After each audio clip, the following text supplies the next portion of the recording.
That gradual release of control can be really tricky. I've learned to trust the teacher. Some teachers let go too quickly, but they realize it and they back up and they provide a little bit more support and the kids get to where they need to be. Other teachers initially have trouble letting go, and students are ready to go more independently, ready to start writing more on their own, but the teacher's still doing the collaborative writing with them. And what we're seeing is what you would expect with any instructional approach. As teachers have more experience with it, they're more fluent, they're more adaptive, and they're more able to make judgments for individual students and differentiate and individualize to the needs in their classroom. Now we're going to talk specifically about each stage, and we're going to go through them in a more in-depth way so you can see how they look and how they progress.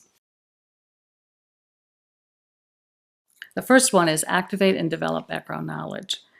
It includes getting students interested about that genre. It's important that they connect that genre to their life. We also want to know what they know about this genre. Do they have the pre-skills to begin? Do they have the vocabulary necessary to proceed? We are also going to read and discuss models during this stage to try to activate what they already know and fill in those gaps.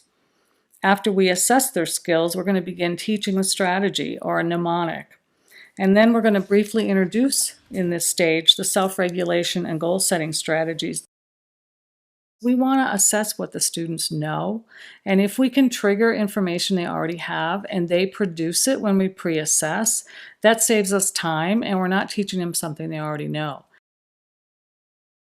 Some of the important aspects of second stage discuss it are: we discuss the significance and benefits of the self-regulation strategies that we want to develop.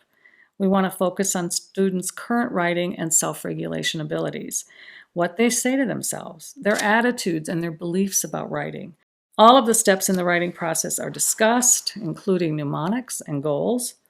A key premise in SRSD is that we want mastery of skills and we expect it. We use models and we use graphic organizers to help students determine the difference between an effective and an ineffective essay. It's also critical at this stage to build collaborative partnerships and to get student commitment to the task.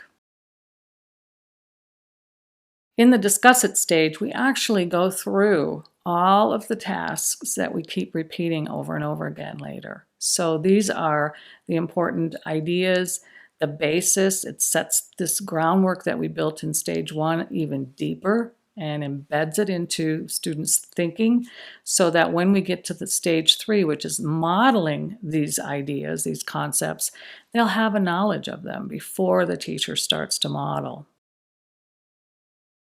The different aspects of model it are that the teacher uses interactive modeling. In other words, they back and forth with the students, or a full collaborative lesson. And they do these modelings with planning the writing, actually writing, and then the self-regulation strategies should be embedded.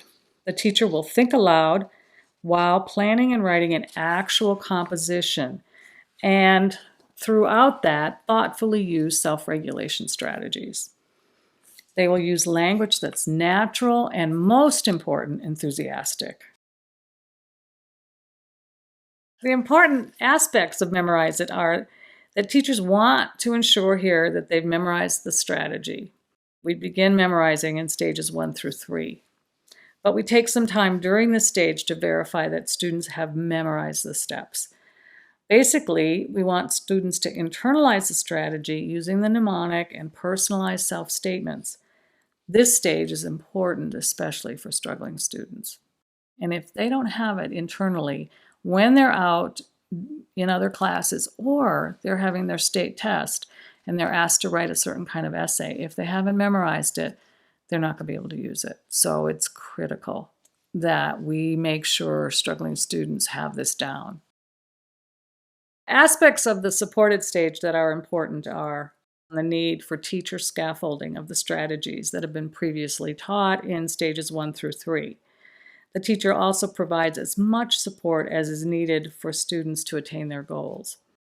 There will also be collaborative writing, development of self-statements, and this is where we really think about generalization of skills.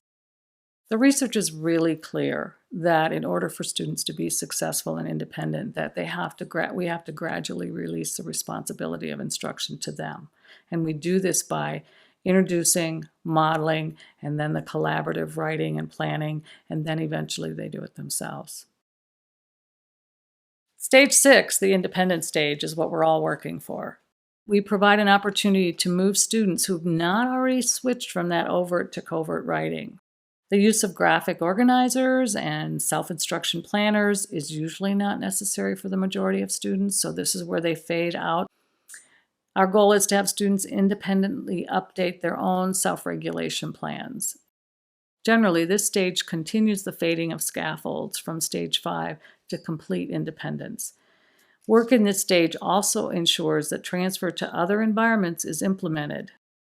If I could wrap up all the 6 stages, here are the important takeaways or the big ideas that I want you to go away with, and they are: the 6 stages provide a general format and guidelines for you. And there's many ways that the stages can be reordered, combined, and made recursive. It's also important for teachers to personalize and individualize strategy instruction. In some instances, teachers have introduced self-instruction in stage 2 instead of stage 3 because kids were ready for it and needed it. And that was a teacher call, and that's perfectly wonderful. Those are the kinds of customization that we expect teachers to make.